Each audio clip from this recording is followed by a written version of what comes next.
Canada ઇમિગ્રેશનમાં Gujarati વિદ્યાર્થીઓનો 35%નો જંગી ઘટાડો જોવા મળી રહ્યો છે।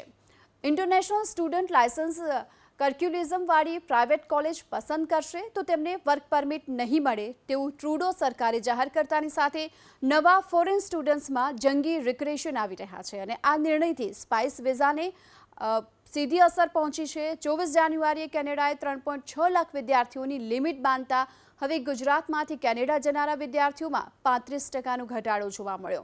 જો કે ગત અઠવાડિયે કેનેડાની ટ્રુડો સરકારે ટેમ્પરરી ફોરેન વર્કરને આપવાના માનદ વેતનમાં પણ ઘટાડો કર્યો હતો।